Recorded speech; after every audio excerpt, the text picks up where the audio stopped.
Hosanna ministries వాళ్ళకే ఈ హెచ్చరిక. దేవుడు మీ సంఘాలకు ఇచ్చిన కాపరులు ఎలా ఉన్నారో గుర్తుపట్టండి. మందని కాచుకునేవాళ్ళ, కాపాడుకునేవాళ్ళ, మంద కోసం రాత్రింబగళ్ళు మెలకుతో ఉండేవాళ్ళ, మందల కోసం కన్నీరు కార్చేవారా, లేకపోతే గొర్రెలను చంపుకొని వాటి బొచ్చుతో దుప్పట్లు చేసుకొని డబ్బు తిని సర్వనాశనం, సంఘాలు నాశనం చేసేవాళ్ళ, సంఘస్థుల జీవితాలు నాశనం చేసేవాళ్ళ, సంఘానికి వస్తున్న కుటుంబాలకు బజార్కి ఇడ్చేవాళ్ళ? అదే చెప్తున్నాను.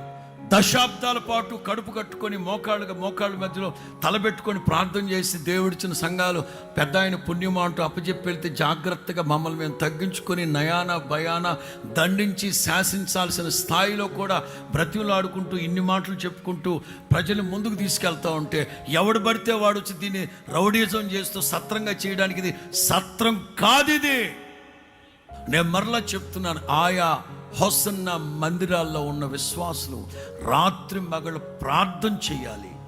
సత్యాసక్తి, దైవాసక్తి, పవిత్రత కలిగిన సేవకులు మాకు ఇవ్వండి ప్రార్థన. ప్రతి వాడు రావడం, అయ్యగారు ఈ అయ్యగారిని ఇంకో 10 ఏళ్ళు ఉంచకపోయారా, ఎందుకు ఇప్పటికే రోత అయింది అక్కడ, కట్టుకొచ్చే ఈ గొర్రెలు అక్కను ఉంచకపోయారా, ఈ అన్నను ఉంచకపోయారా, ఎందుకు అసికేసుకోవడం? పెచ్చేషాలు వద్దు ఇక్కడ.